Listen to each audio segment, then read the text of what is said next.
En el marco del Tercer Congreso Nacional de Seguridad Industrial 2025, Aristóbulo Turis, el inicio de las actividades de los ciclos temáticos de este Congreso. En este caso, vamos a iniciar el día de hoy con un ciclo temático de gran importancia. Y de gran importancia porque implica un tema que se encuentra en el tapete en nuestro país, pero además un tema que cada día suma mayor importancia, como es el tema de las migraciones. Venezuela es un país que históricamente ha sido receptor de migraciones, pero en los últimos años el tema de migraciones se ha vuelto un tema cada vez más cercano a todos nosotros. Yo estoy segura que hago aquí la pregunta ante este auditorio: ¿quiénes de ustedes tienen un migrante en su familia, en sus comunidades? Y estoy segura que la mayoría de ustedes van a levantar la mano, ¿verdad? Estoy segura que sí, porque todos o la mayoría de las personas en este país hoy en día tenemos un migrante cercano en nuestras familias o, como le digo, en nuestras comunidades. Entonces, esto es un tema que cada día se ha hecho más importante, no solo en nuestro país, sino en el ámbito internacional. El tema de migraciones, al igual que el tema del medio ambiente, el tema de la justicia social, han sido temas que se han convertido de gran relevancia en el siglo XXI en la agenda internacional. Pasaron a ser temas que si bien antes se pensaban que eran domésticos o de competencia eminente del Estado, pasaron a ser temas multilaterales, pasaron a ser parte de la agenda internacional, podríamos decir a veces que hasta una moneda de cambio. En este sentido, el tema de migraciones cada día ha abarcado más las agendas internacionales, los organismos internacionales que se encargan de esta temática. Las migraciones en este siglo pasaron a ser un tema de derechos humanos, un tema que está presente en todas las negociaciones internacionales, o en su mayoría en el ámbito social. Es un proceso de importancia global.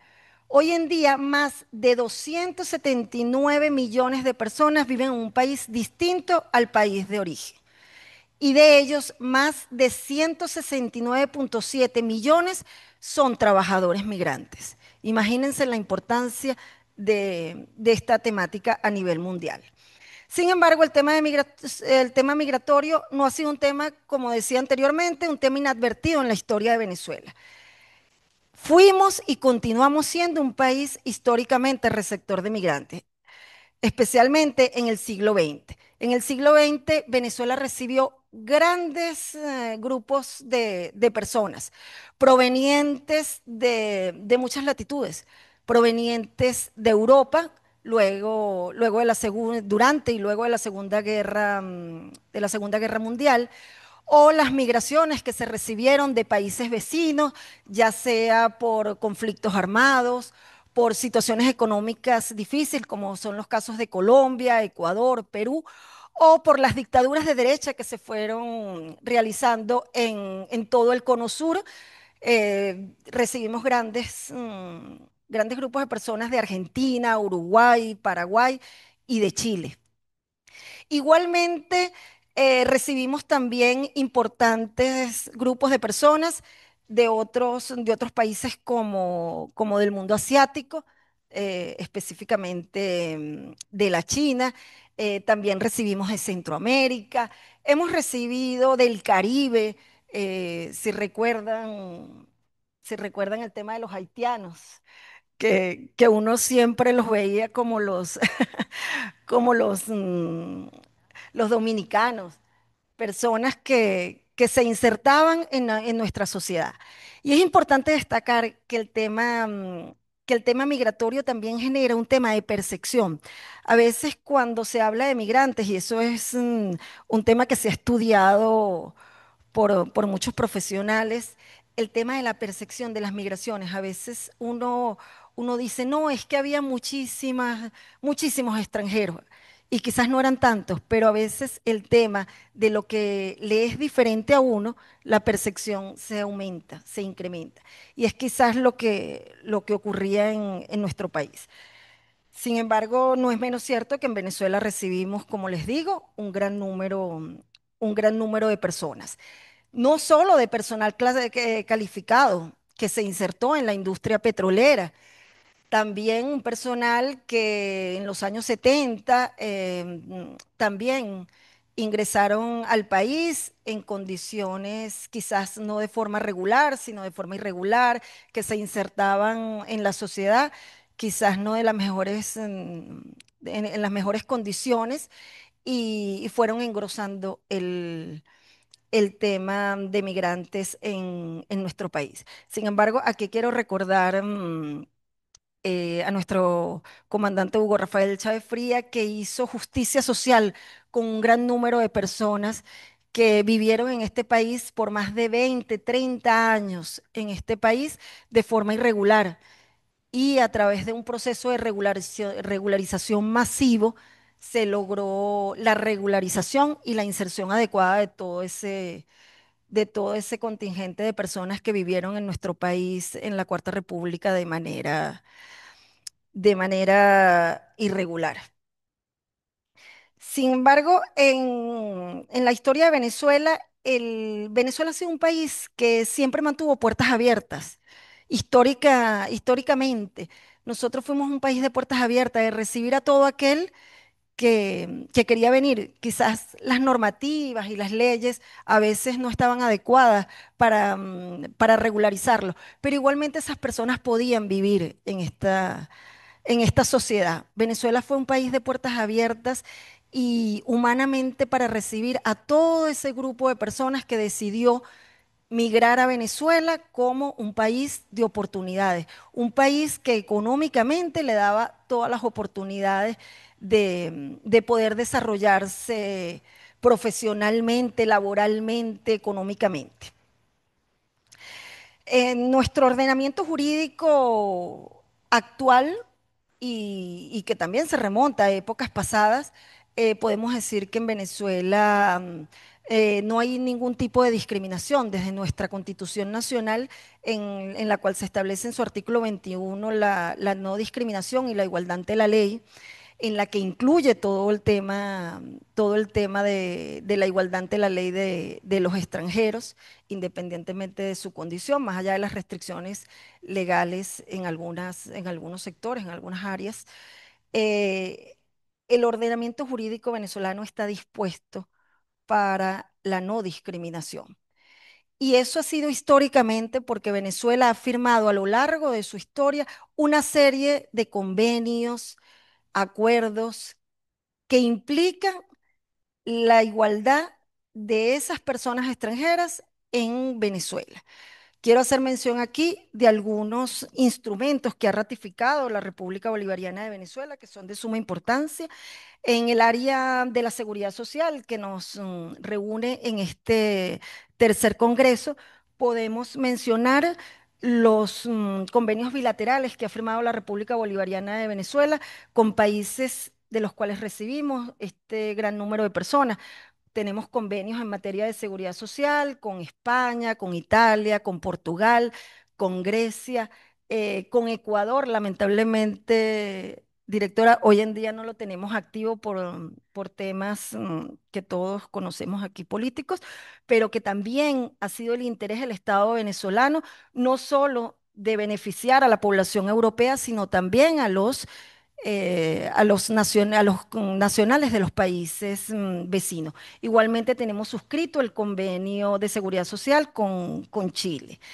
Más recientemente tenemos los convenios de la OIT sobre trabajadores migrantes, en los cuales se le otorgan los beneficios a los trabajadores migrantes en el ámbito laboral.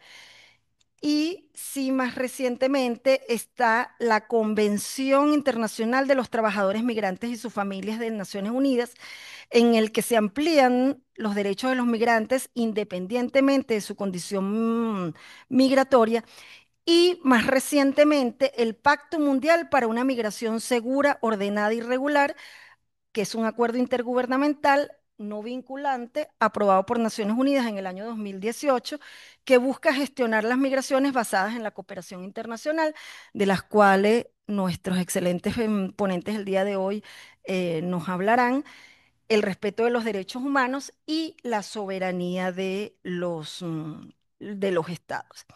Sin embargo, a partir del año 2015, en Venezuela, a partir de la implementación de las ilegales medidas coercitivas unilaterales, el patrón migratorio en Venezuela ha tenido unos cambios importantes. Si bien nosotros seguimos recibiendo migrantes en nuestro país, eh, a partir del año 2015 se produce una salida importante de nuestros connacionales, no solo a países vecinos como Colombia, Ecuador, Perú, Bolivia, y ya para el cono sur, para Chile, Argentina, Uruguay, también para algunos países del Caribe e igualmente países centroamericanos o países del norte, especialmente México y obviamente hacia Norteamérica. Como vemos, este patrón migratorio en Venezuela, este cambio se produce por temas eminentemente económicos. Este bloqueo económico, estas medidas coercitivas unilaterales, que sin duda lo que buscan es ahorcar a la economía venezolana, que ha afectado la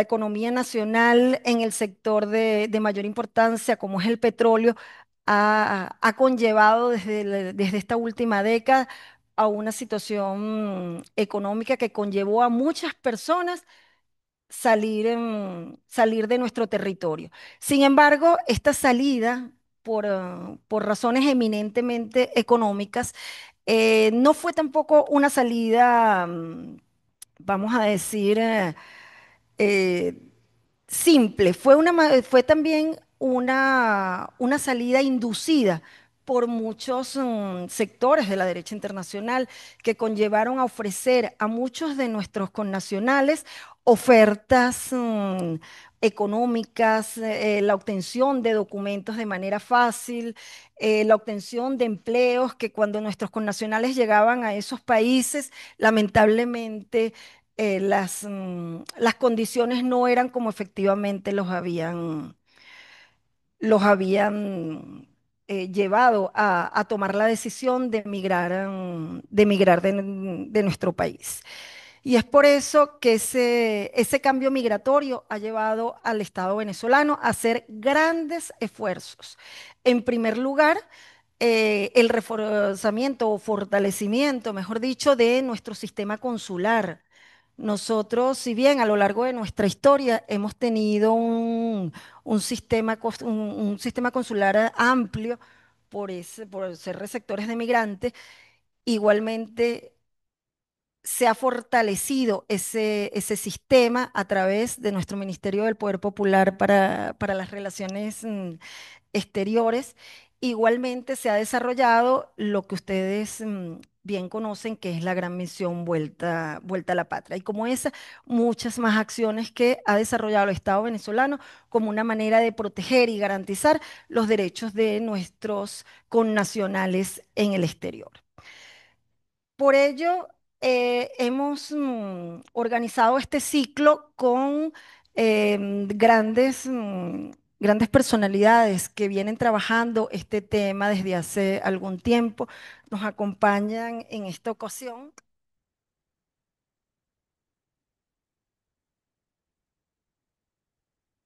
la licenciada María Rafaela Suárez, quien es psicóloga industrial de profesión, egresada de la Universidad Central de Venezuela. Ha representado a la República Bolivariana de Venezuela en diferentes espacios de diálogo a nivel internacional, entre los cuales destacan la tercera reunión de la Plataforma Regional contra la Trata de Personas y el Tráfico Ilícito de Migrantes, celebrada en el Estado Plurinacional de Bolivia en el año 2024. Actualmente se desempeña en funciones como directora general de la Oficina de Relaciones Consulares del Ministerio del Poder Popular para las Relaciones Exteriores.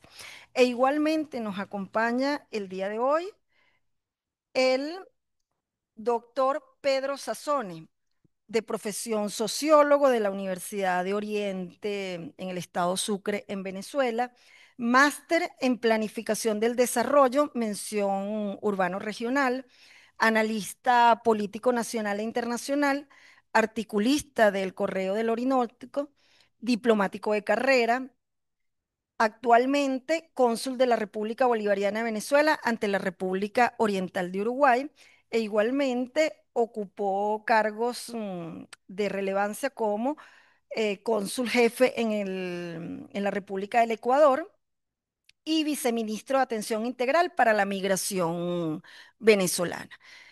Estas dos personalidades nos van en la tarde de hoy dar dos magistrales ponencias sobre la dinámica migratoria en la que podremos escuchar de primera mano un análisis y la visibilización de lo que es las migraciones, su impacto en temas económicos, sociales, además cuáles han sido las políticas desarrolladas por el gobierno nacional en esta materia, el tema de las migraciones en el fascismo que hoy en día se está viviendo con este tema. Entonces, bueno, yo no quiero, sin más preámbulo, darle en primer lugar la palabra a nuestra directora general de Relaciones Consulares de la Cancillería, la doctora María Rafaela Suárez, para que inicie la actividad. Luego pasaríamos a darle la palabra al doctor Pedro Sassone. Luego abriríamos el espacio para preguntas y respuestas, las cuales ustedes podrán colocar en un formato que van a repartir a lo largo de de la sala para que ustedes puedan compartir no solo preguntas, algunas observaciones, algunas inquietudes que ustedes puedan manifestar sobre la temática migratoria. Estamos abiertos a todo ello. Así que bueno, sin más preámbulo, agradecerle la conexión al doctor Sassone que nos está viendo desde la República Oriental del Uruguay. Le damos entonces la palabra a la doctora Rafaela.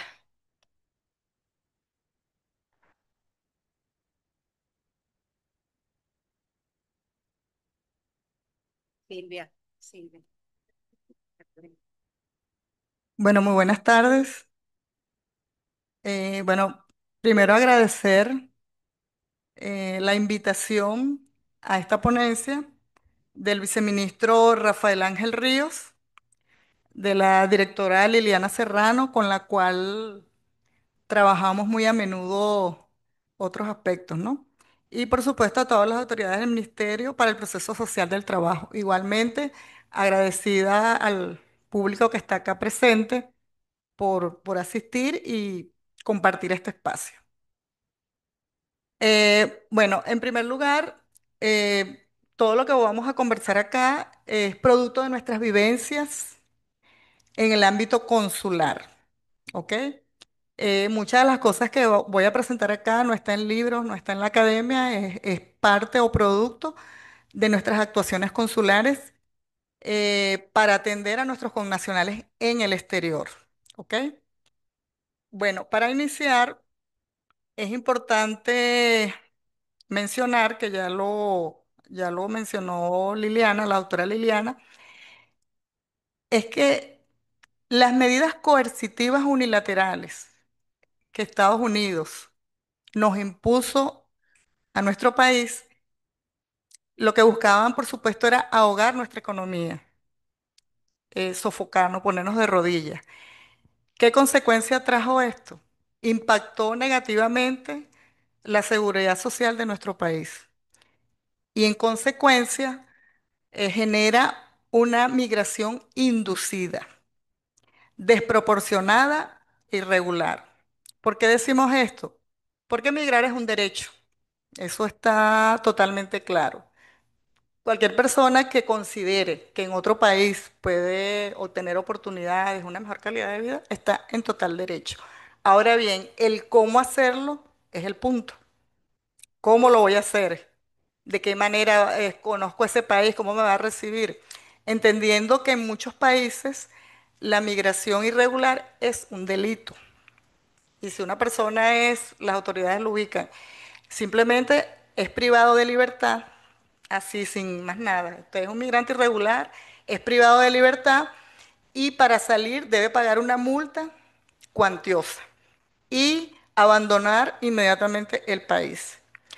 Y lamentablemente, pues nuestra población que no estaba acostumbrada a migrar, más bien éramos receptor como lo menciona Liliana, nosotros más bien fuimos receptores de ciudadanos árabes, chinos, haitianos, colombianos, de ecuatorianos, peruanos, chilenos. Y siempre Venezuela, a pesar de no tener quizás una legislación, esa gente fue cobijada en nuestro país y tuvo oportunidades de trabajo dignamente, de hacer familia, muchos, de hacer fortuna. Siempre los recibimos con los brazos abiertos, ¿verdad? Entonces, nosotros no estábamos acostumbrados a salir de nuestro país. Entonces, es importante que tengamos esa parte, ¿no? Porque las medidas unilaterales coercitivas no solamente son una sanción, realmente, y bueno, seguimos siendo acosados, agredidos, bueno, ya tenemos, es público notorio lo que tenemos ahí en el Caribe. Y esta situación se agudizó, que fue un punto de inflexión, a partir de 2017, ¿verdad? Con la llegada, por supuesto, de Donald Trump, que apretó, y eso hizo pues que la situación se agravara aún más. Entonces, dicho esto, nos vamos a la presentación, ¿ok? Porque es importante que ustedes conozcan cuál es el rol y cuál es la competencia de la Oficina de Relaciones Consulares, ¿ok?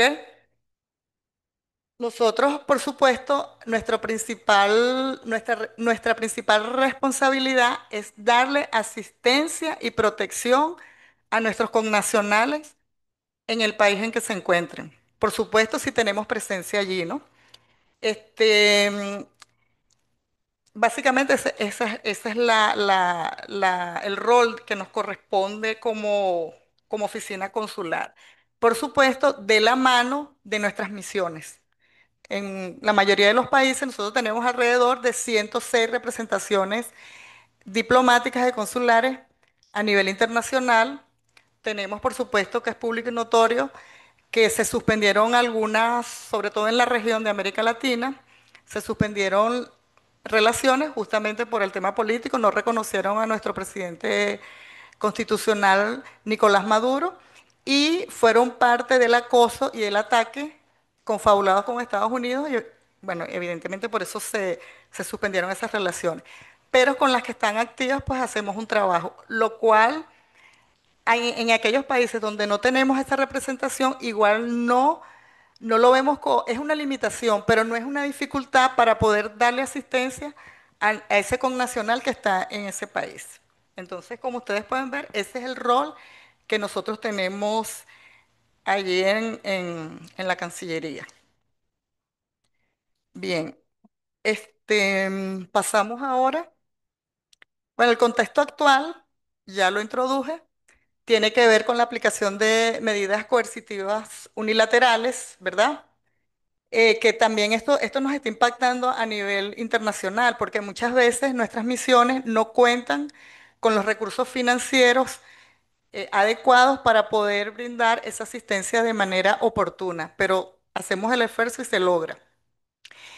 Y bueno, evidentemente todo esto afectado e impactado por esos grandes flujos migratorios.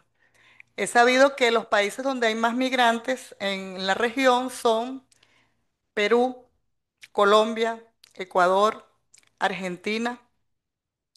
Esos son, digamos, los que Bolivia también hay migrantes. Es México.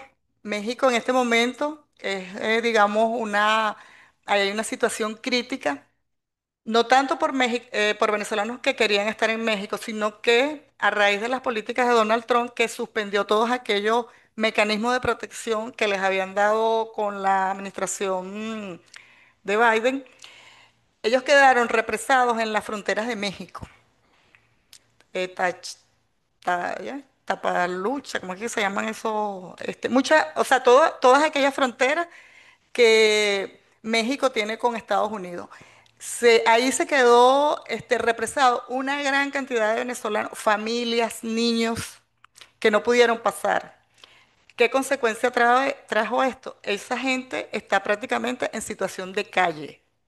En situación de calle, se encuentran en refugios para migrantes y bueno, aquellos refugios, por supuesto, le dan lo básico, pero pasan necesidades. Entonces allí nos ayudamos con el Vuelta a la Patria, con esta maravillosa misión que tiene el Estado venezolano que le garantiza a esos venezolanos regresar al país de manera digna y segura, no encadenados ni esposados. Entonces, contamos con esa gran misión. Eh, por lo general, cada vuelo trae entre 300 y 310 venezolanos para poder, bueno, reinsertarlos de nuevo a nuestro país. Bien, las consecuencias. Y esto es importante, esto es muy importante que tengamos conciencia de eso. Esta migración inducida que nos ha llevado, primero, la trata de personas. Este delito actualmente es considerado, después del narcotráfico, el tercer negocio que genera mayor cantidad de dinero. Esta migración irregular y desproporcionada, donde la gente se iba por el Darién y por vías no autorizadas, pues allí ellos eran presas fáciles de esas mafias de trata de personas, ¿verdad? Em, las mujeres, sobre todo niños, los más vulnerables, son esclavizados a nivel laboral, a nivel sexual. Para someterlos les dan drogas. Muchas de esas personas que regresan ya vienen con esa adicción porque los controlan de esa manera. ¿Cuál es la forma de captación? A través de las redes sociales, ofreciéndoles, bueno, villas y castillos, unos ingresos que imposible, ¿no? Les ofrecen pagar pasajes, alojamiento. Cuando llegan al país, les quitan los documentos, ¿verdad? Y los dejan en la total indefensión. Les quitan celulares para que no puedan comunicarse con ninguna persona y ahí empieza el calvario. Cuando estas personas ya no son productivas a nivel laboral ni sexual, entonces pasan a ser víctimas de extracción de órganos. Esa, lamentablemente, es muy duro. Y lamentablemente la gente desconoce de este flagelo tan terrible como es la trata de personas. Y lamentablemente los flujos migratorios se ven, bueno, son víctimas de esto, ¿ok? Otra consecuencia terrible, que es muy dolorosa, nos toca a nosotros día a día ver esto, son los niños, niñas y adolescentes no acompañados. Vemos niños, conseguimos niños, identificamos a través de nuestras misiones o denuncias, niños de 8, 10 años solos en un país. ¿Por qué? Porque quizás sus padres murieron, sus padres quizás están privados de libertad o en muchos casos fueron abandonados. O sea, ahí conseguimos muchísimas variables. Esto es doloroso porque no se trata de uno ni de dos, muchísimos niños. O sea, que o sea, cuando uno ve esto, uno dice, un niño que es el ser más eh, que necesita protección, amor, es muy difícil, es muy doloroso. Esa es una consecuencia. Y repito, no se trata de pocos, muchísimo. Hasta ahora, bueno, eso lo voy a decir más adelante cuando hable de la Mesa Nacional. Bueno, falta de documentación. También con esta migración tan desproporcionada e irregular, una de las primeras, o sea, cuando una persona no tiene documentos está totalmente indefenso. ¿Por qué? No tiene identidad, ¿verdad? Por supuesto, le es imposible acceder a cualquier sistema de bienestar social, ¿ves? Entonces, eso es una de las cosas. Y no solamente estamos hablando de niños que quedan sin documentación, adultos, porque las perdieron cruzando el Darién o porque fueron quizás víctimas de estos delincuentes y quizás les quitaron los documentos, en fin, pueden pasar muchas cosas, ¿no? Y, o niños que nacen en otros países, muchos niños venezolanos que nacen en esos países y no tienen acceso. ¿Por qué? Porque sus padres, como están en una situación irregular en ese país, les es muy difícil obtener la nacionalidad. Por supuesto, si en ese país existe una misión nuestra, ellos pueden asistir allá y pueden registrar al niño, ¿verdad? Porque ellos son venezolanos, independientemente que hayan nacido en el exterior, nuestra constitución establece por jus sanguinis que si usted nace afuera, en cualquier país, pero es hijo de un venezolano, usted tiene derecho a la nacionalidad venezolana, solo que tiene que hacerla de derecho haciendo un trámite, ¿ok? Eso es muy, entonces la falta de documentación atenta directamente contra los derechos humanos de cualquier persona. Eso también influyó porque muchos países cuando se volcaron al ataque contra Venezuela, les decían a los venezolanos, vénganse acá, que los recibimos sin papeles. Vénganse para acá, que aquí con su cédula entra. Resulta que la cédula de identidad es válida aquí, pero no es en otro país. O se fueron, muchos se fueron hasta sin pasaporte, fue terrible, ¿no? Entonces, el tema de la documentación es un tema bien importante. La discriminación, bueno, eh, xenofobia. Eres venezolano, eres un criminal. Eres del Tren de Aragua, eres malandro, eres delincuente. Vienes a quitarnos nuestros derechos. Eh, disculpen que, ok, estoy todavía en esta, ¿no? Y por supuesto, eso ha hecho cosas que nosotros no hacíamos. Como venezolanos, nosotros, el portugués, el árabe, el chino, lo tratamos, lo seguimos tratando bien. O sea, para nada nunca percibimos que nos querían, que nos atentaban con nuestros derechos, ¿no? Bien, el otro tema es la criminalización, que se ha visto en su máxima expresión en los Estados Unidos. Usted es venezolano, usted es un criminal. Y la deportación es terrible. Muchas de esas personas llegan como en estado de shock cuando llegan ahí a Maiquetía. Entonces, es decir, en el exterior, en muchos países, ser venezolano es un delito. Entonces, estas, digamos que son las consecuencias que hemos estado viendo con el tema de la migración inducida.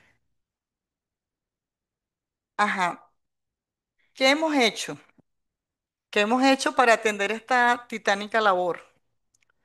Bueno, en primer lugar, nosotros contamos con la Mesa Nacional de Protección Migratoria de los Niños, Niñas y Adolescentes Venezolanos.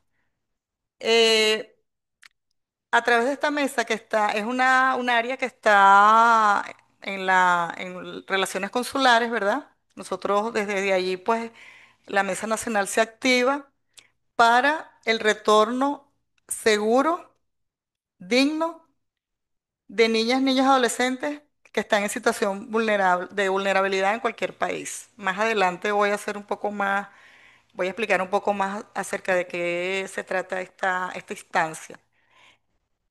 Apertura de consulados. Evidentemente, en un país donde no haya una misión nuestra, pues ahí en Venezuela no tiene presencia, ¿no? Sabemos que, por ejemplo, Argentina, Costa Rica, Ecuador, Perú, allí no tenemos este, representación diplomática. Hemos estado reabriendo, abrimos Uruguay, donde está el profesor Sassone, que les va a hablar después de mi ponencia. También abrimos Panamá, acabamos esta semana, Sao Paulo, en Brasil, o sea que hemos ido poco a poco y eso, por supuesto, es muy importante, porque estando la misión allá, pues la asistencia y la protección a nuestros connacionales es más segura y es inmediata y con mucha más facilidad. El otro elemento que hemos logrado o que estamos fortaleciendo es la capacitación especializada para fortalecer la atención consular. ¿A qué me refiero con esto? Nosotros tenemos un programa de capacitación a nuestros cónsules sobre el tema, por ejemplo, de la trata, que ese es un tema terrible. Entonces, ¿cómo ampliar esa red? Porque en caso de que se ubique una, por ejemplo, les voy a mencionar un caso que nos ocurrió en España, una muchacha que se escapó de la gente que la tenía esclavizada. Y bueno, o sea, la pudimos atender entre el consulado de Nápoles y el de Roma, porque la muchacha se movía por miedo a que la mafia la pudiera identificar. Ella se lanzó por una ventana para poder escaparse de ellos. Entonces, bueno, esta persona, una vez que los cónsules la identificaron y la apoyaron, ¿a dónde la podemos mantener? No la podemos mantener en un hotel porque la muchacha estaba perturbada, ¿no? Por la situación tan terrible que había vivido, estaba herida. En el consulado pues no tenemos ese tipo de...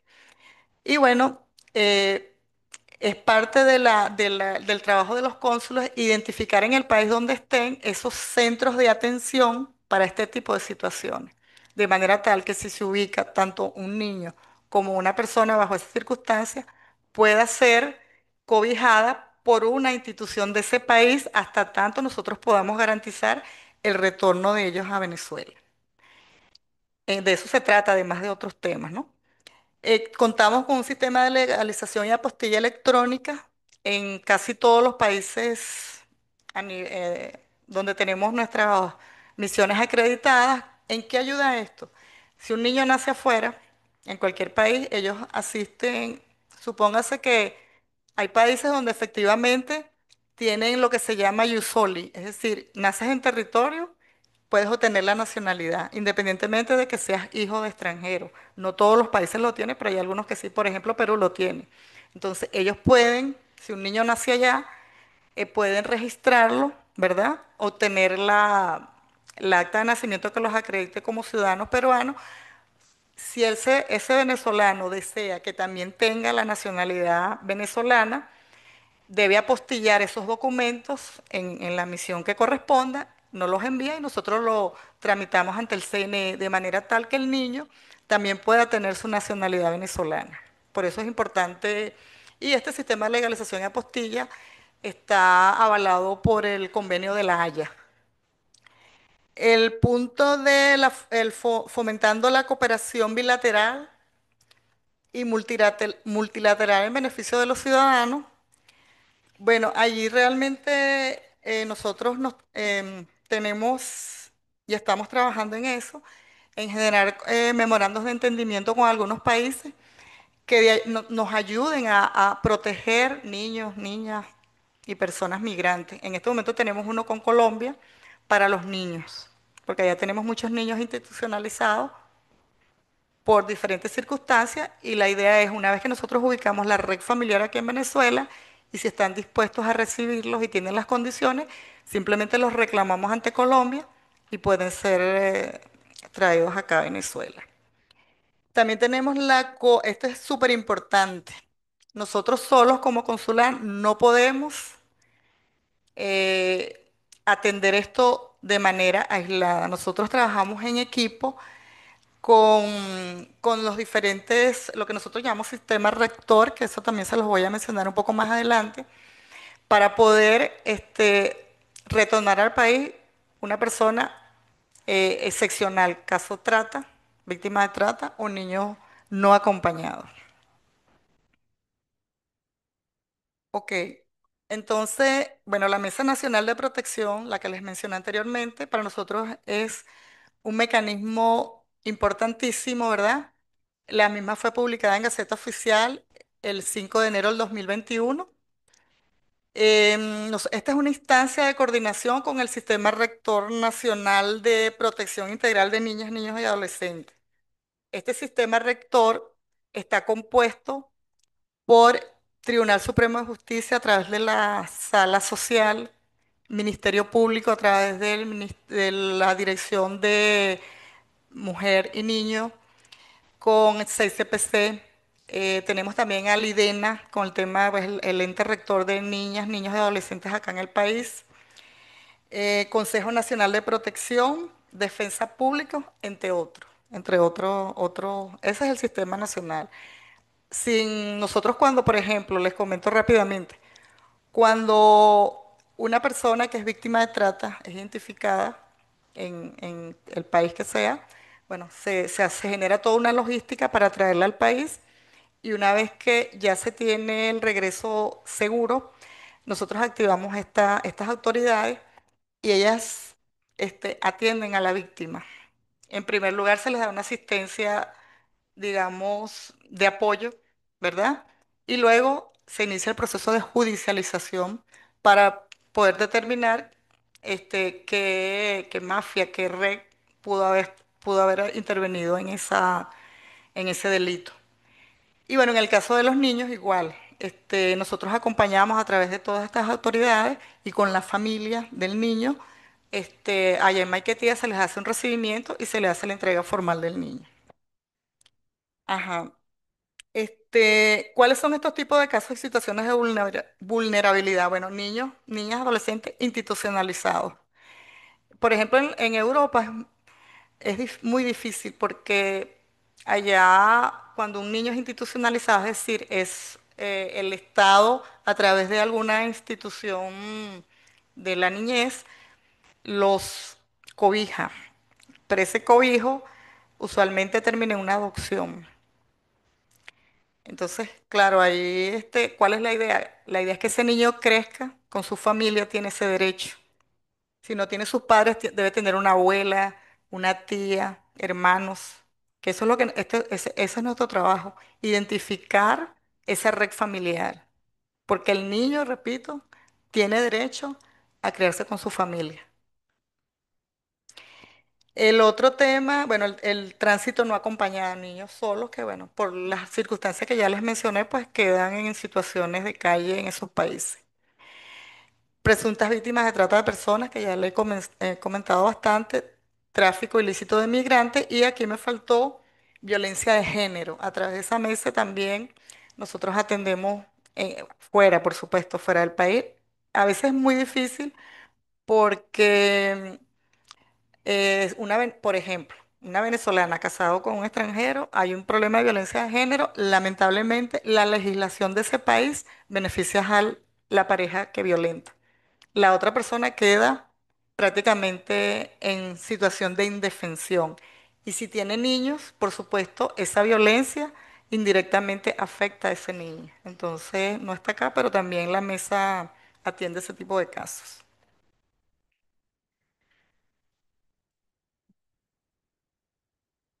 Ay, no, no pasa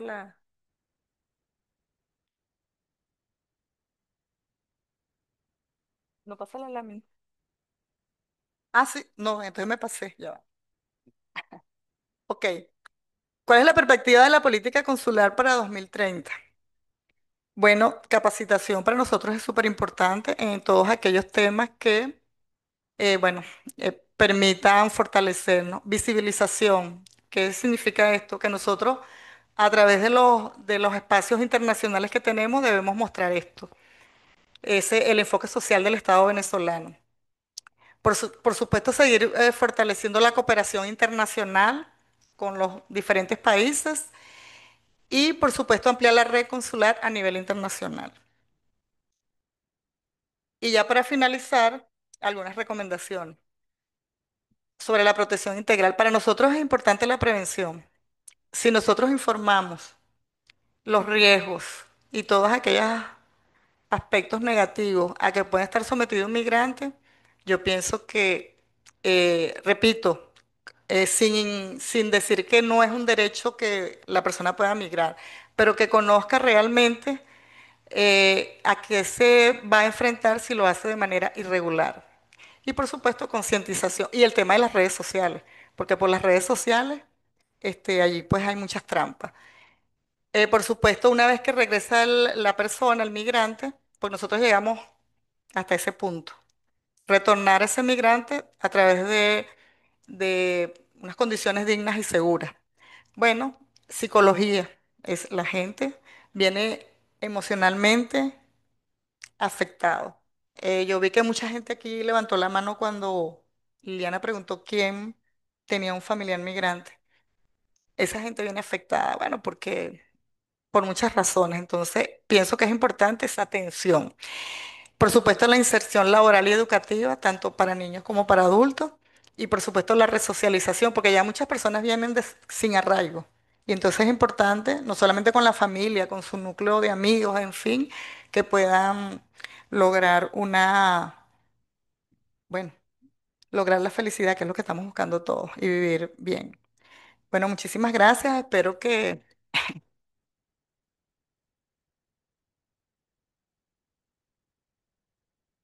esto les sea útil y contribuyendo un poco más con este tema. Muchísimas gracias.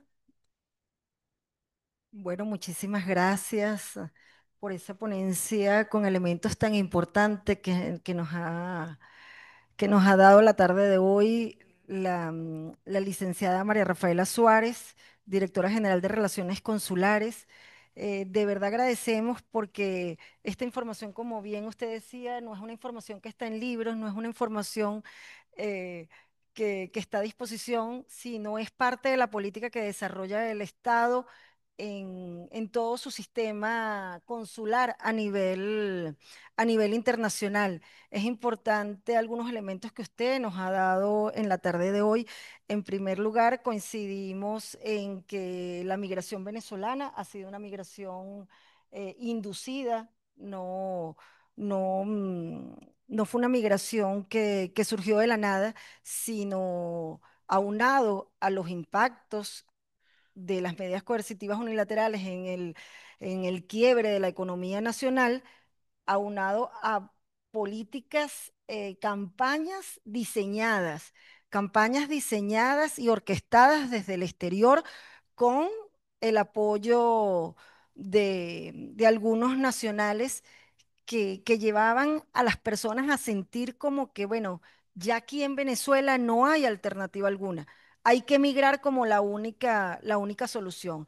Y como bien usted decía, cuando los venezolanos salían de Venezuela a través de rutas no adecuadas, como en el caso del Dairén, que usted mencionaba, eran esclavizados, donde las personas no solo eran violentadas, sino además esclavizadas y algunos de ellos hasta eh, lamentablemente asesinados por grupos delictivos que operan en esas zonas. Porque cuando uno escuchaba a algunas personas, no, el Dairén, no, sí, yo voy a caminar. No, mire, compañeros, esos son redes. Y como bien usted lo decía hace un rato, la trata de personas es uno de los delitos que genera mayores ganancias económicas después del narcotráfico. Y sin duda mucha gente trabaja en esos procesos. Lanchas rápidas que llevan de Colombia a Panamá. Esos son todos sistemas bien orquestados que conllevaban a que estas personas, si obtuvieran el paso por estas vías y enfrentarse a cualquier cantidad de situaciones que vulneraban todos sus derechos fundamentales. Igualmente nos hacía referencia del fortalecimiento del sistema consular que ha tenido que llevar el Estado venezolano en en los diferentes países en donde tenemos migrantes. Lamentablemente, por las mismas razones políticas, muchos de los consulados en donde tenemos grandes grupos de personas no se encuentran abiertos y como ustedes desde países vecinos tratan de lograr garantizar y proteger a nuestros connacionales en en esos países. Sin duda, el tema de la cooperación internacional que usted bien mencionaba es fundamental. Como decía yo al inicio, esto antes, el tema migratorio, un tema de seguridad de los estados que se creían autónomos a la hora de generar política, diseñar sus políticas de seguridad, quién ingresa y quién no ingresa. Hoy en día eso es imposible, señores. La interdependencia que existe hoy en el mundo conlleva a que cada día se tengan los países que desarrollar cooperación internacional, el trabajo conjunto para poder lograr desde los países de origen, tránsito y de destino, poder buscar soluciones para la garantía y protección de derechos de todos esos migrantes. Así, licenciada Rafaela, le agradecemos enormemente la información que nos suministró en la tarde de hoy, que sin duda cada uno de ustedes que tiene algún migrante y quizás algunos en situación difícil en otro país, esta información les será de gran utilidad. Ahora bien, pasamos a nuestro segundo ponente el día de hoy, el doctor Pedro Sazone, que quisiera saber si está conectado. Sí, Él se encuentra conectado vía Zoom. me Doctor Pedro, escuchan. doctor Pedro, lo escuchamos perfectamente, le agradecemos su espera y no quiero más allá de volver a reiterar su trayectoria en este tema de migraciones. Quiero darle la palabra para que inicie su ponencia el día de hoy. Bueno, en primera instancia, buenas tardes. Bueno, damos las gracias a este esfuerzo que el viceministro eh, Río está desarrollando. Me parece una discusión importante, ¿no? Fíjense que hablando de la seguridad social, cuando nosotros diseñamos, cuando me tocó formar parte del equipo que diseñó las leyes de seguridad social, fíjense que el fenómeno de la migración no estaba. Por lo tanto, no fue tomado en consideración, ¿no?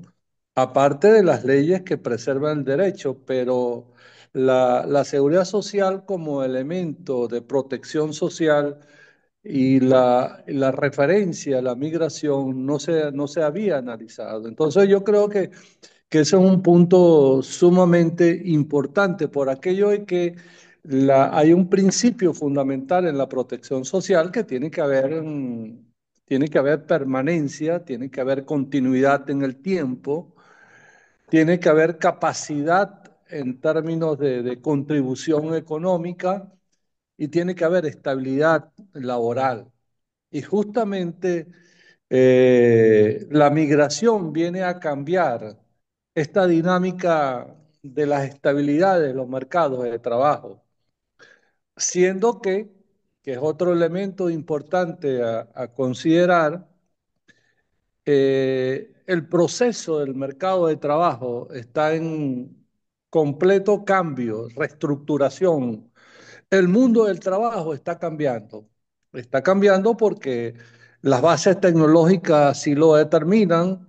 Aparecen nuevos fenómenos de una amplia movilidad que hay que analizar la migración alrededor de ese hecho, lo que se llama los nómadas digitales, es decir, miles de personas que pueden estar en cualquier parte del mundo y pueden estar trabajando. Entonces el hecho tecnológico también provoca una amplia movilidad de las personas. Entonces la migración habrá que leerlas en dos perspectivas. La directora Rafaela nos dio una perspectiva de todas las consecuencias negativas que son así en términos de violación de derechos, toda la complejidad de los niños no acompañados, toda la complejidad de la población en situación irregular por el comportamiento Aproximadamente en los países el 20, 25, 30% de los migrantes están en situación irregular. Pero independientemente de ese hecho, hay que analizar en el contexto global del cambio capitalista el proceso migratorio, de tal manera que la migración es un elemento que conduce al equilibrio de los mercados de trabajo. ¿Qué es eso? Sí, que hay una proporción importante de los mercados de trabajo en el modelo capitalista, en la crisis del modelo capitalista, que necesitan de la población migrante. De ahí toda la promoción en términos de la movilidad humana que se dio en un tiempo determinado, y luego vamos a ir analizando luego el nuevo fenómeno que aparece como el fascismo migratorio, pero fue promocionado por los países desarrollados y sigue siendo promocionado porque ahí hay dos lecturas. Ahí hay una lectura del que yo necesito, pues, un perfil de lo que yo necesito, pues. Necesito una persona altamente calificada, necesito una persona joven, necesito una persona adaptable y otros grupos de personas que fundamentalmente son los migrantes pobres, no los necesito. De ahí que la explicación del fenómeno del fascismo migratorio tiene que ver con esos elementos. Pero definitivamente la migración es un elemento que te conduce al equilibrio de los mercados de trabajo. Mercados de trabajo en los países desarrollados que el migrante cumple un papel importante en lo que tiene que ver con el cumplimiento de ciertas funciones, en lo que tiene que ver con someterse a sobreexplotación, someterse a condiciones laborales que la mano de obra nacional no lo va a hacer, someterse en lo que tiene que ver con las estrategias de sobrevivencia. Y por otro lado, otro elemento del comportamiento de las migraciones tiene que ver con el envejecimiento de ciertas partes de estructuras poblacionales en algunos países. Y la crisis, hablando del sistema de seguridad social, la crisis de los sistemas de seguridad social. ¿Por qué la crisis de los sistemas de seguridad social? Por aquello de que la reserva técnica de la población que tiene que sostener a los sistemas de seguridad social ya no es posible. Es decir, más son las personas que salen jubiladas y menos las personas que entran como personas nuevas de mano de obra joven a los mercados de trabajo, que son las que vienen a cotizar para sostener el sistema. Ese fenómeno está cambiando por un problema del envejecimiento de la población. Ahora, cuáles son las perspectivas en términos de una que no va a cambiar esa dinámica de los ciclos demográficos? Bueno, que necesitan de mano de obra joven, fundamentalmente venida los grandes flujos migratorios. Entonces la lectura hay que hacerla en diferentes dimensiones. Hay que hacerla en los procesos de cambio de los mercados de trabajo, hay que hacerla en los equilibrios de los mercados de trabajo en términos de la crisis del sistema capitalista, y hay que hacerlo en la dimensión social en términos de los países que expulsan población o son absorbidos en términos de las perspectivas de vida por las crisis que viven algunos países en términos económicos que tienen que ver con la vida colonial, la vida de dependencia, en el caso de los países de los hermanos africanos, toda una situación, una historia de explotación, consecuencias, mercados, economías débiles, economías dependientes, economías frágiles que producen grandes flujos de los mercados de trabajo. Por lo tanto, explicar la migración es también entender las dinámicas de las crisis del sistema capitalista. Eso es sumamente importante. Pero en el caso venezolano, ya lo decía María Rafaela, en el caso venezolano hay un elemento que hay que analizar, es que la instrumentación de la migración, es decir, fue instrumentalizada. Puede haber dos explicaciones, ¿no? Por razones de carácter humanitario, que es el caso de los refugiados, y el caso del punto de vista político provocado en la destrucción de una economía. Quiere decir que el caso venezolano es particular en esa dinámica. Nos tocó librar en todo el año, parte de este año y el año pasado, en los organismos internacionales, con ACNUR, que ACNUR calificaba a los migrantes venezolanos como refugiados. Esa es una categoría absolutamente manipulada para el caso venezolano. No estamos hablando de refugiados, estamos hablando de migrantes por razones de carácter económico. Y ya decíamos, y ya decía la ponente, que tiene que ver con la aplicación de las medidas coercitivas unilaterales, pero sin embargo, en el relato internacional se sigue hablando de refugiados y lo hace la ACNUR, que es el organismo de Naciones Unidas encargada del desarrollo de las políticas de protección de los refugiados. ¿Por qué se hace eso? Bueno, se hace por justamente el relato político. Y recordemos 19, 2020, 2021. ¿De qué se habló? Se habló de la crisis humanitaria como elemento justificativo en términos de la crisis humanitaria de un modelo político y se habló también del Estado fallido, es decir, aquel Estado que no está en capacidad de proteger a su población.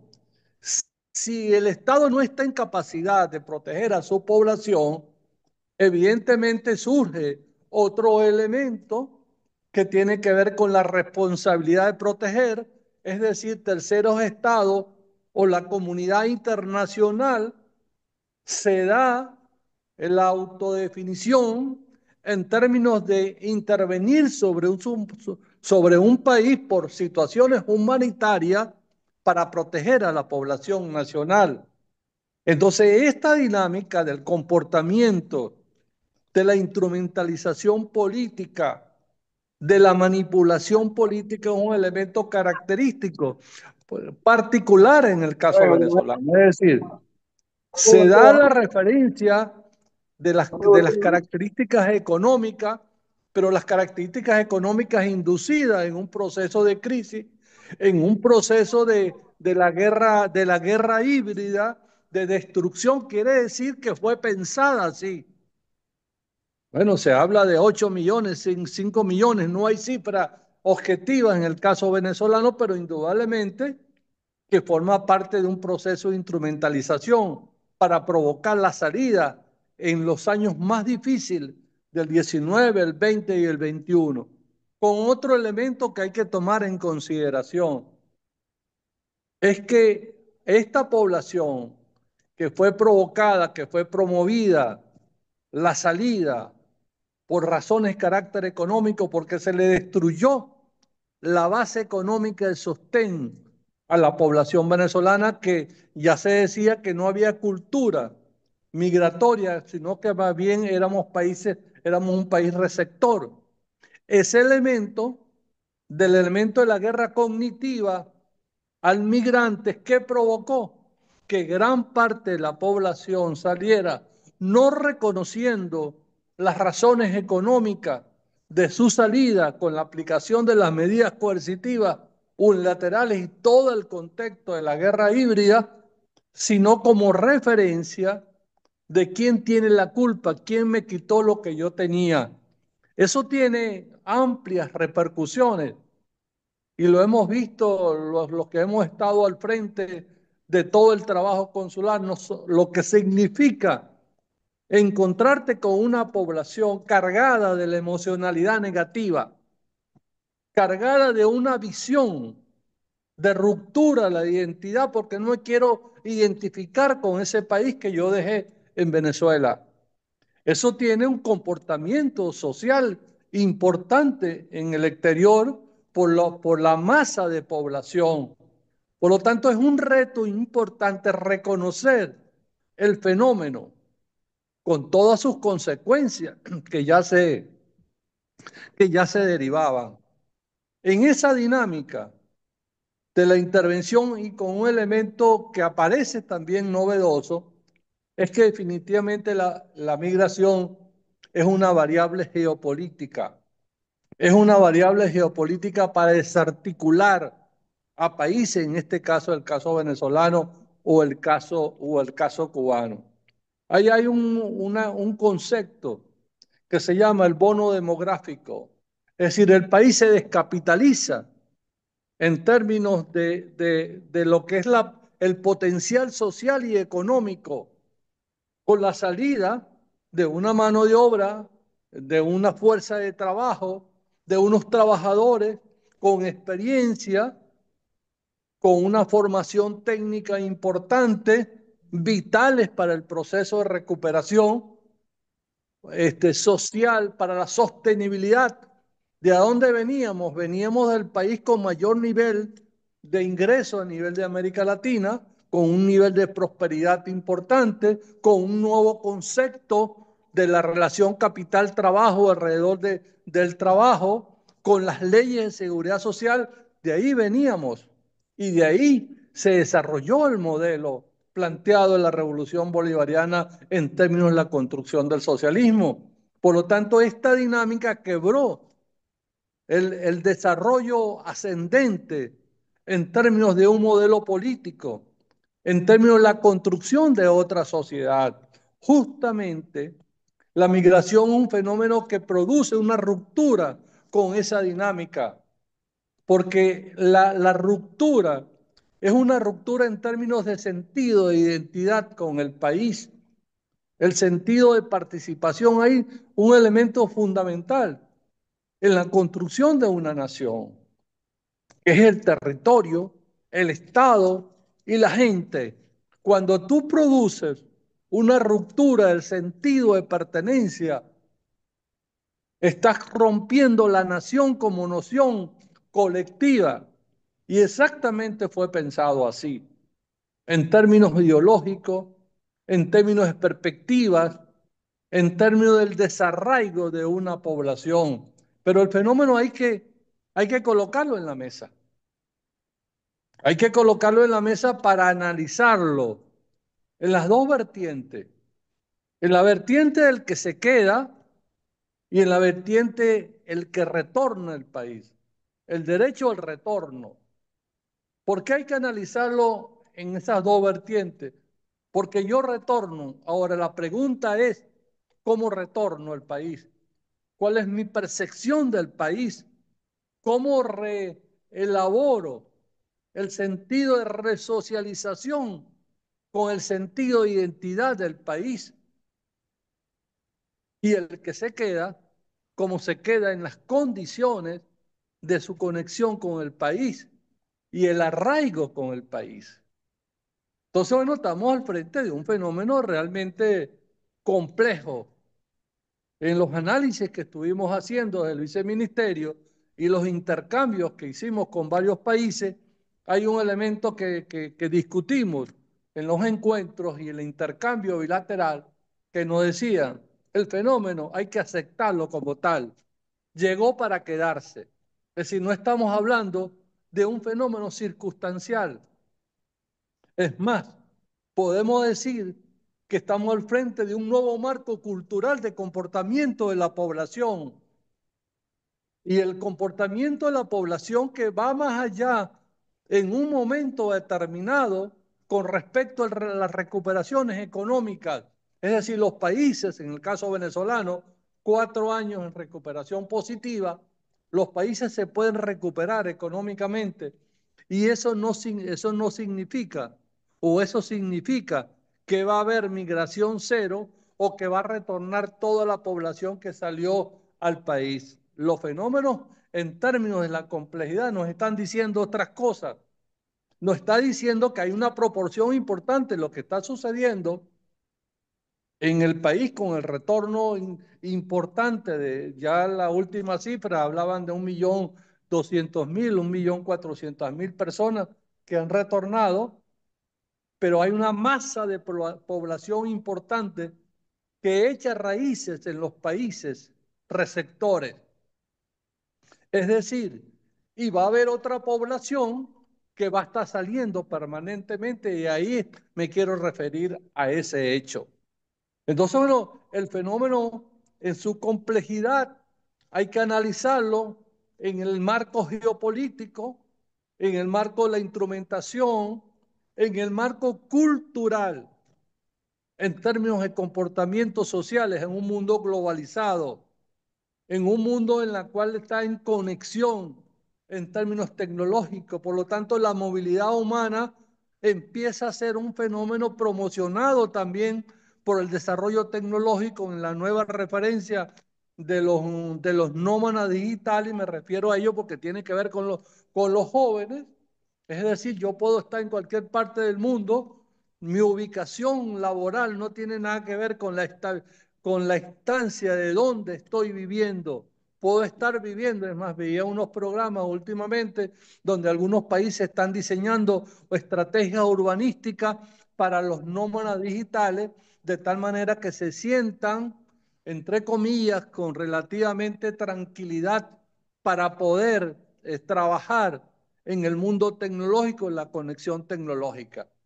Entonces, bueno, esos fenómenos culturales, tecnológicos, más las crisis, los sistemas, más la variable desde el punto de vista del ataque político, hay que analizarlo. Y luego, en el proceso, que es el caso, igualmente la particularidad del caso venezolano, así como fue particular la migración por los elementos ya anteriormente que se viene exponiendo en términos de la provocación o la instrumentación, igualmente lo que representa el fenómeno de reintegración a la sociedad a través de programas como Vuelta a la Patria o a través de los retornos inducidos también de una parte importante porque ya no es atractivo. Entonces estamos hablando que los sistemas sociales, así como tienen que cambiar en función de la variable dinámica de la fuerza de trabajo que no está estacionada en un espacio geográfico, también tiene que analizar la reincorporación o la reubicación o la resocialización de una fuerza de trabajo importante que viene con una dinámica. La pregunta es decir, ¿cómo hacemos que la movilidad te conduzca, te esté protegida socialmente? Porque algunos elementos no lo permiten. Y sobre todo en circunstancias actuales en América Latina, que estamos viviendo uno de los peores momentos de desintegración. Se nos fue el principio que lo discutimos. Me tocó trabajar durante un buen tiempo en UNASUR. El concepto de la ciudadanía suramericana, por ejemplo. Es decir, nos sentimos ciudadanos donde estemos. Es decir, UNASUR no hablaba de migrantes, UNASUR hablaba de ciudadanos. Es decir, el derecho a la ciudadanía por ser parte de Sudamérica. Es un concepto de avanzada, pero hoy por hoy está no es parte de la agenda política prioritaria en esta visión de dependencia y en esta visión ideológica de algunos países, en esta visión de sostenerse bajo el mandato de los Estados Unidos. La integración se disolvió, se pulverizó y por lo tanto eso es un elemento más en este proceso del tratamiento de la migración como referencia de análisis. Entonces, esta primera parte lo que nos está diciendo que es necesario analizar la profundidad de las causas estructurales, de los cambios culturales, de los cambios necesarios en términos sociales, la protección social, cómo yo hago en una amplia movilidad, en una economía, en el caso venezolano, en proceso de recuperación, para el resguardo del derecho de la población que salió de Venezuela y que está trabajando en otros mercados, cómo le reconozco este recorrido de la fuerza de trabajo en Venezuela para pagarlo en monedas extranjeras. Es decir, y cuando uno analiza los costos, la magnitud de los costos laborales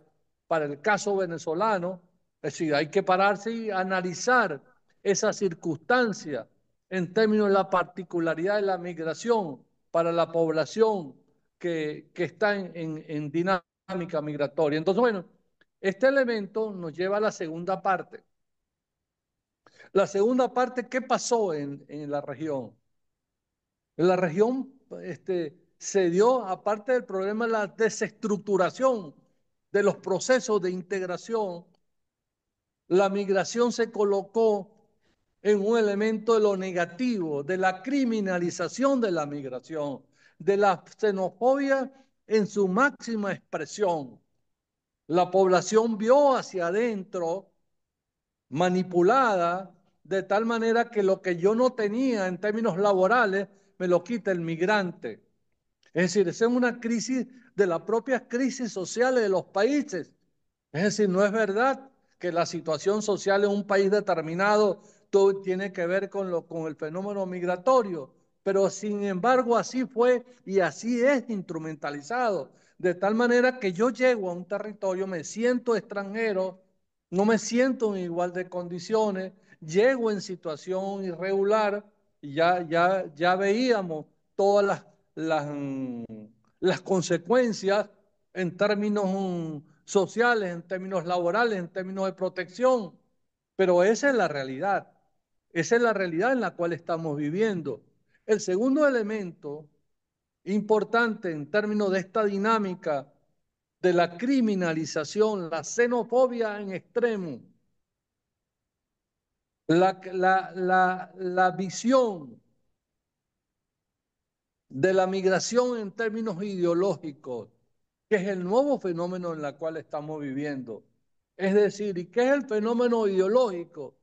Bueno, el pensamiento de la ultraderecha, desde el punto de vista político, se proyecta sobre las particularidades y sobre la forma y la manera de cómo ve la migración.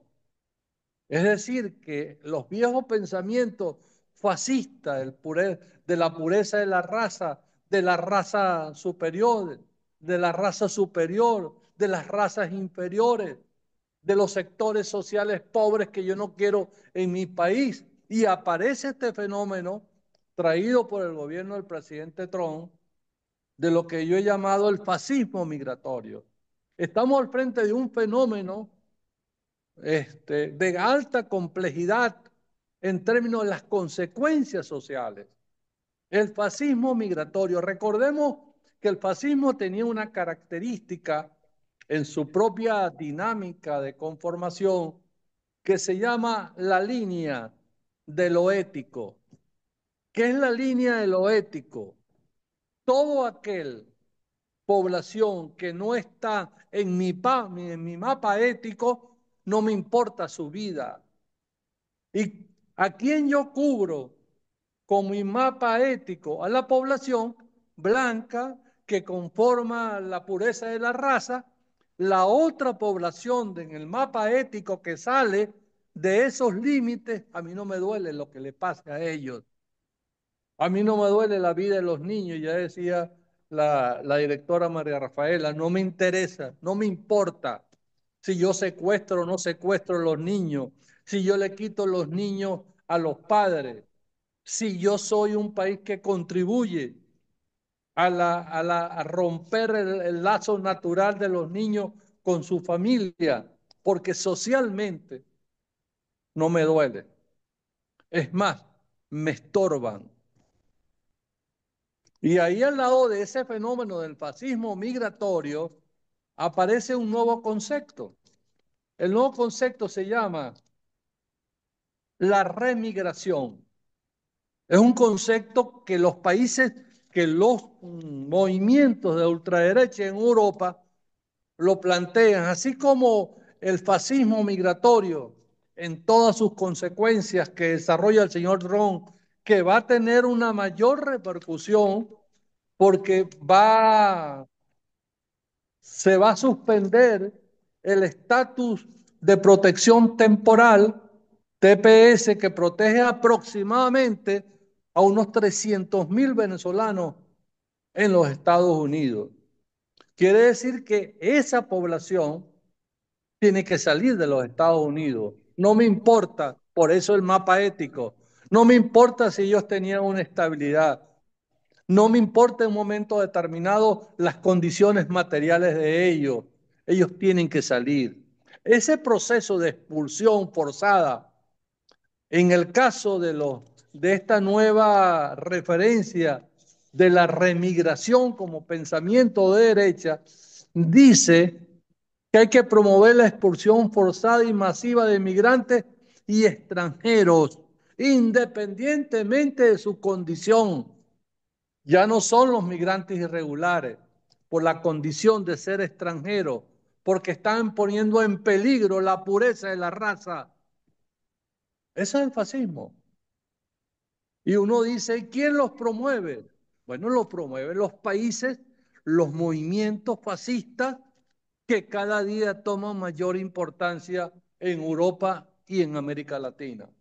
Es decir, la ultraderecha, el pensamiento ultraconservador, el pensamiento que aquel no es de mi clase y de mi raza, la ética de la raza. Entonces todo ese fenómeno aparece al lado de la crisis del sistema capitalista. Es decir, tú vas a tener flujos migratorios que no tienen límite, al lado expulsados con una guerra xenofóbica en contra de esa población. Consecuencias, ya se veía cuáles son las consecuencias. Ahora, si a ti te están expulsando, si hay una xenofobia, si hay un fascismo migratorio, la pregunta que uno se hace, ¿y por qué sigues migrando? Si tú sabes que en los Estados Unidos no te quiere un gobierno ultraderechista, ¿por qué sigues insistiendo en la necesidad de vivir en Europa y vivir en los Estados Unidos? Es decir, ¿cómo sigues viendo?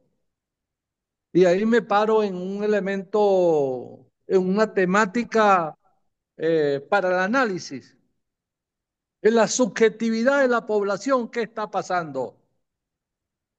Es decir, si tú sabes que las condiciones materiales cada día se complican, que la estrategia de sobrevivencia es muy fuerte, tú sabes que para sostenerte materialmente tienes que hacer un sobreesfuerzo laboral.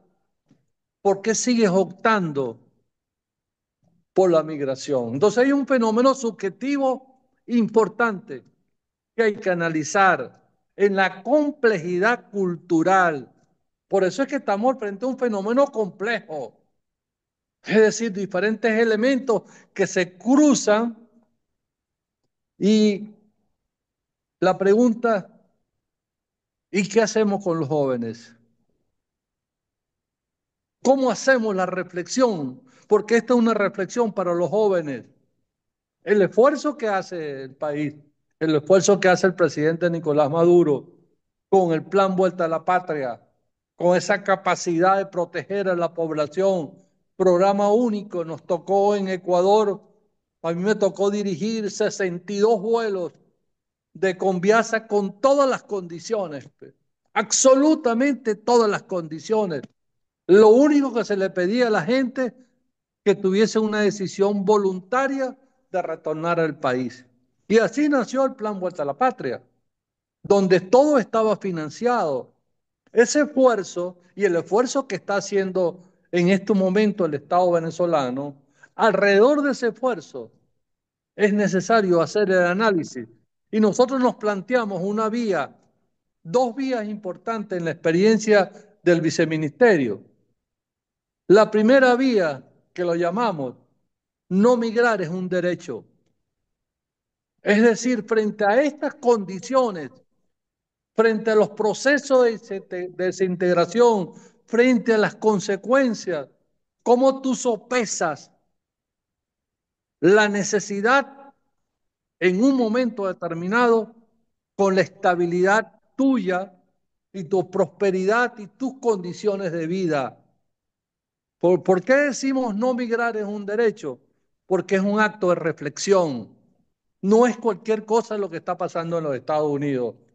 Es una de las violaciones de los derechos humanos más degradante de la relación con las personas, un estado fascista en contra de la población, de esa población que te sirvió, de esa población que trabajó para ti, de esa población que invirtió en tu país, porque invertiste los excedentes en tu país, en la vivienda, en el consumo, etcétera, ¿cómo que lo vas a tratar en las condiciones que los estás tratando?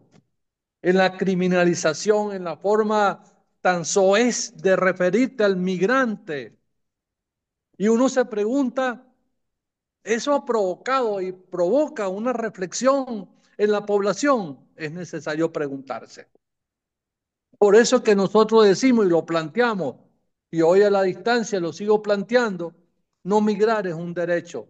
La conciencia del pueblo, la necesidad de la unidad del pueblo y la necesidad de responder frente a los hechos y sobre todo con los jóvenes.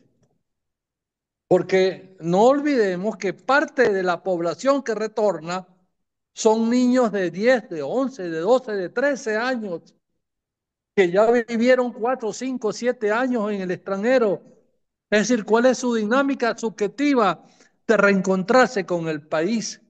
Y de esa población que sigue viendo la migración como una expectativa de vida. Y esas universidades, por cierto, que lo denunciamos en varias oportunidades, que algunas universidades nacionales siguen jugando con las perspectivas del estudio y de la referencia en el extranjero y no el país nacional. Ese es un debate, por lo tanto lo colocamos como elemento importante en esa definición. No migrar es un derecho. En el tránsito, ya para ir cerrando, ya la directora de consular lo refería, los cambios necesarios y todo este proceso que no es fácil, que es el caso que estamos viviendo en Uruguay, donde Uruguay tiene que atender a miles de migrantes de Uruguay, de Argentina, de Chile, de Paraguay, tiene que reajustarse en una concepción que nació para atender un país, ahora tiene que atender a 5 países en esta dinámica de respuesta. Pero al lado de ese esfuerzo que ha hecho Cancillería, que hace la Dirección de Consular, que hace la dinámica, es necesario colocar otros conceptos. Y los conceptos tienen que ver con la necesidad que desde los consulados se construya un sistema de relación de cercanía con la población. Hay que romper esa distancia que ideológicamente se creó y hay que romper los círculos de odio que existen en una parte importante de la población. ¿Y cómo se rompe? Con un sistema de cercanía. Porque construiste la idea, la subjetividad. Solamente voy al consulado por una necesidad, porque si no tuviese la necesidad, no visito a mi embajada o a mi consulado, porque eso no tiene nada que ver conmigo. Entonces esa distancia construida, manipulada ideológicamente, hay que romperla y hay que romperla con una concepción de un sistema de relaciones. Nos tocó en el caso, inventamos un modelo en Ecuador, inventamos una estructura de organización que nació de ir construyendo caminos con una población que estaba alejada del consulado y del país nacional.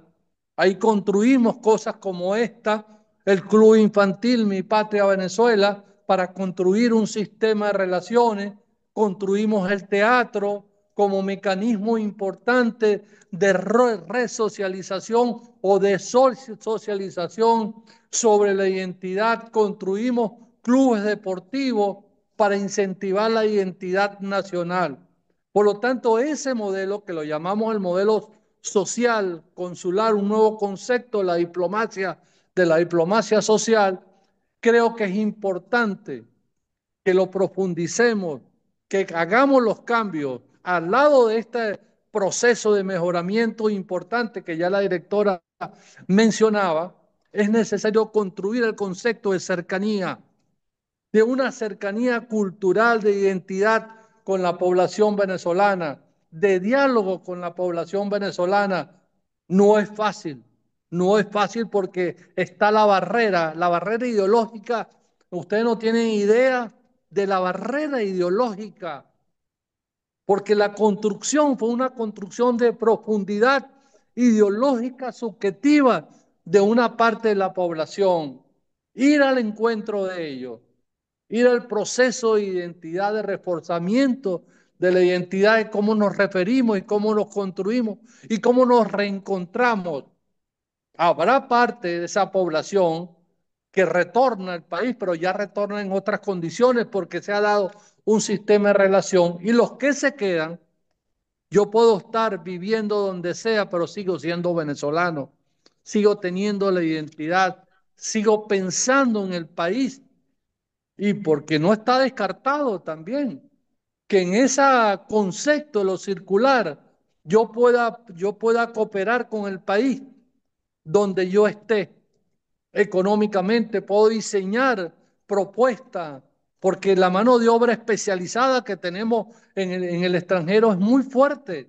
Es decir, volverlos a poner a pensar en el país, que tú puedes contribuir con el desarrollo del país donde tú estés, porque hay una valoración importante, porque al lado de los problemas sociales de la migración también está el valor agregado importante que tiene la población producto de sus experiencias laborales.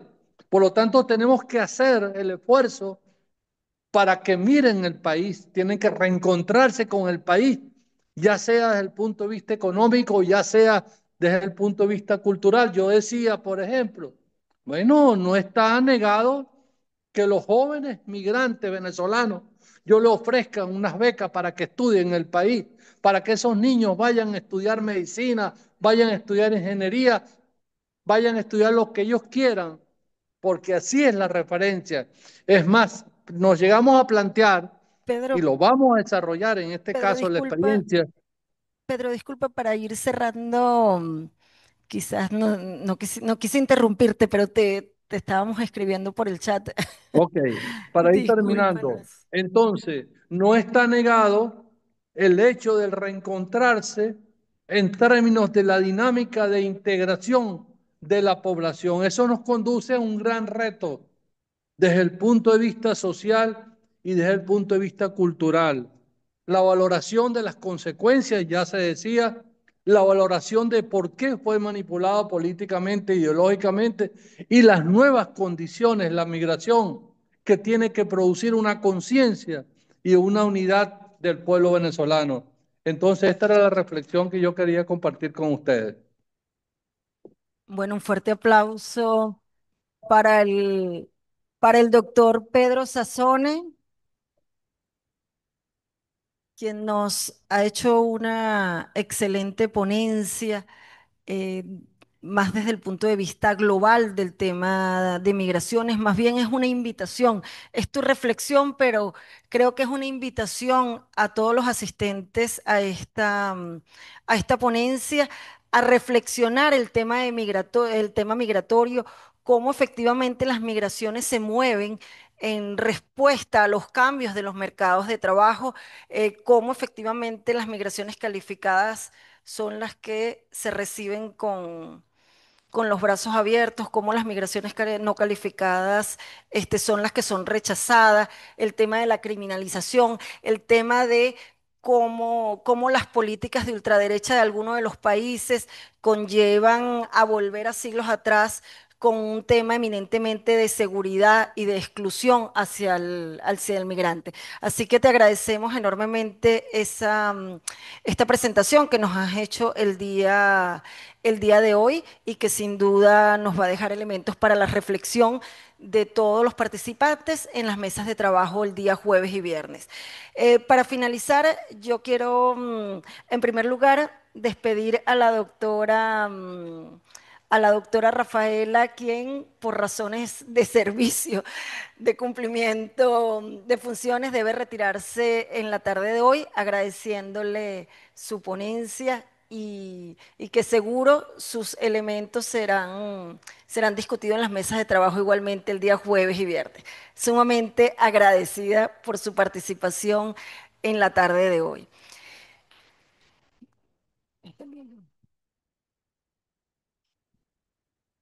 Seguimos hablando. Seguro. Y ya para finalizar, antes que se retiren, quiero darle la palabra a mi compañera Elizabeth Pinto. Ella es profesora de investigación del programa de formación de grado de Economía Política del Centro de Estudios de Economía Política de la Universidad Bolivariana de Venezuela. Ella nos va a hacer un resumen muy breve de una investigación que ellos han realizado sobre los migrantes venezolanos en Colombia, dinámicas de esclavitud moderna, la cara oculta del 2018 al 2025. Entonces, le voy a dar la palabra a ella para que nos haga un pequeño resumen y nos haga más bien la invitación, porque ellos van a hacer esta presentación próximamente en otro foro, para que pueda hacer el llamado y todo aquel que esté interesado pueda igualmente acudir a ese otro foro donde se va a discutir este tema. Adelante, Elizabeth. Muchas gracias, compañera Liliana Serrano, compañera de trabajo de muchos años, no de poco, que todavía somos jóvenes, Ministerio del Poder Popular para el Proceso Social del Trabajo. Ya tenemos allí, luego como parte de las labores desarrolladas en la Superintendencia de Seguridad Social y en la Universidad Bolivariana de Venezuela. Bueno, hemos estado desarrollando diversas investigaciones vinculadas a todo lo que es la línea de la transición al socialismo. Allí, bueno, hemos tocado varios temas y recientemente, pues, desarrollamos esta investigación, Dinámicas de Esclavitud Moderna, la cara oculta, 2018-2025, dedicada a los migrantes venezolanos en Colombia. Y esta investigación no hace más que corroborar con datos estadísticos lo que ya nuestros ponentes anteriores han expuesto muy bien acá con relación a digamos, el efecto que ha tenido en la población venezolana las medidas coercitivas unilaterales que inició en un primer momento como una guerra económica y hay un factor muy importante allí que para el caso venezolano, que como ya bien lo explicó la compañera Liliana, no es tradición, también la ponente que siguió, no es tradición de la población venezolana, al menos en los últimos 2 siglos, que sepamos, en la migración. Sin embargo, se dio eso primero porque esa guerra económica nos llevó a la afectación de las protecciones sociales. Es decir, lo que se está tratando en este Congreso de Seguridad Social, las protecciones sociales fueron afectadas. Muchas personas, según lo que recogemos en esta investigación que se encuentran en Colombia, pues ya no gozaban o decían, sentían que estaban afectados en los temas de alimentación, de vestido, de etcétera, pues lo que ya todos sabemos. Eso es el relato. Y se fueron a Colombia buscando una mejor calidad de vida que por supuesto no encontraron y aquí lo demostramos con datos estadísticos no conseguidos en Venezuela. Estos son datos que están en los organismos oficiales de Colombia. Aquí en esta investigación aparecen los datos oficiales de cómo las venezolanos y los venezolanos no encontraron protección social ni seguridad social en Colombia. Bueno, efectivamente, ya lo explicaron nuestros ponentes. Pero entonces, o adicionalmente al tema de la guerra económica, que pues incidió o motivó a muchos venezolanas y venezolanos a migrar, hubo otro elemento que hemos llamado la guerra cognitiva. Ya ustedes deben haber hablado, oído hablar.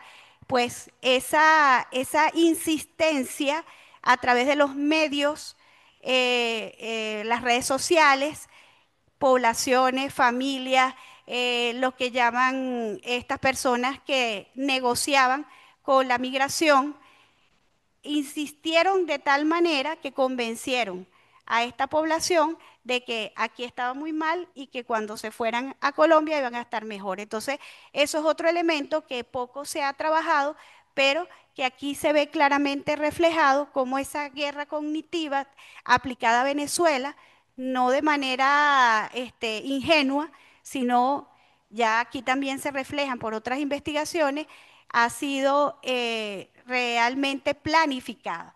Entonces, bueno, un poco esos son algunos de los detalles. Tenemos muy pocos minutos, hay otros elementos de la investigación y en ese sentido lo vamos a invitar a partir del 15 de octubre, que en el CELAR se van a estar dando todos, el CELAR fue uno de los organismos que auspició a través del programa José Carlos Mariátegui y el Ministerio de Ciencia y Tecnología, auspiciaron esta investigación y bueno, se van a realizar estas ponencias a partir del 15 de octubre y bueno, los vamos a invitar a todas y todos para que podamos allí pues contar con más tiempo para detallar todo lo que se consiguió y por supuesto debatir y desarrollar las propuestas.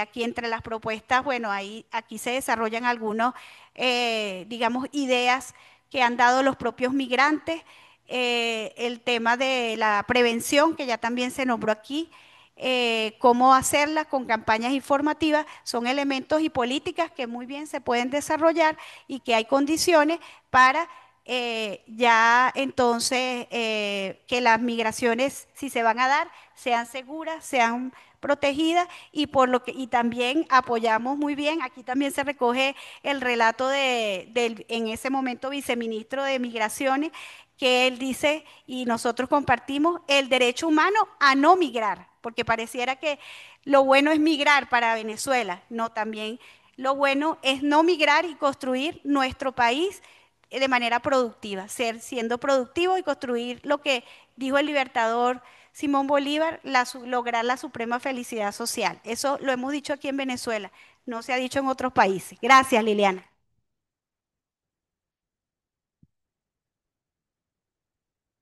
Gracias, Elizabeth, por compartirnos esa investigación que ustedes realizaron de suma importancia para la investigación en Venezuela del tema de migraciones, porque en muchos casos las investigaciones que se hacen en el país son financiadas por organismos internacionales, por organismos no gubernamentales que en muchos casos están viciadas del que pone la plata, diríamos, ¿no? Entonces, nos alegra de verdad de que existan investigaciones que se adapten a la realidad existente de nuestros migrantes en el exterior.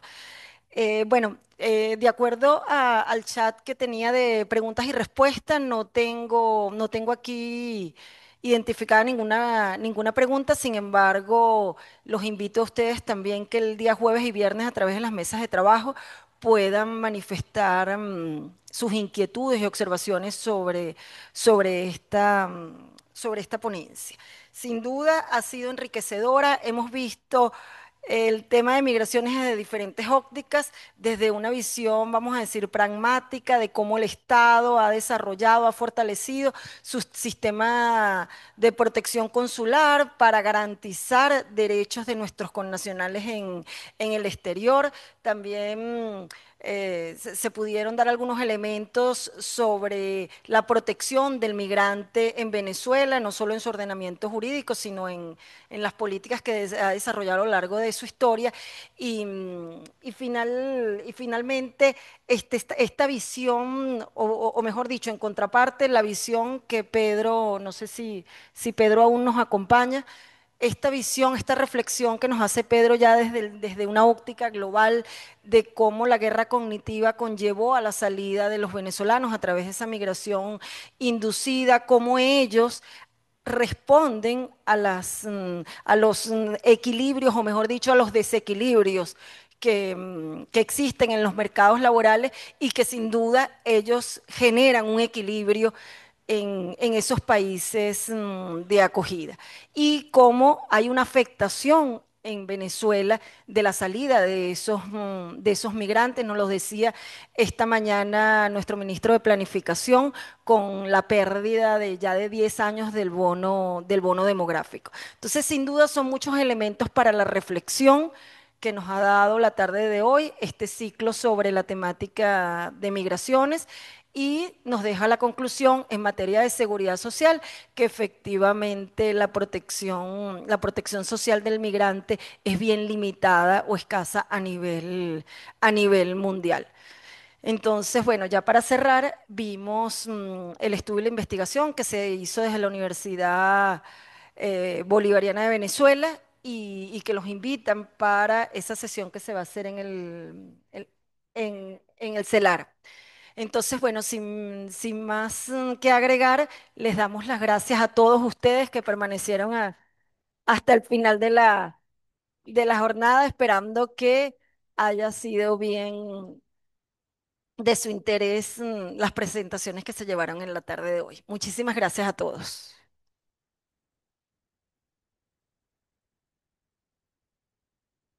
Tienes tu fan.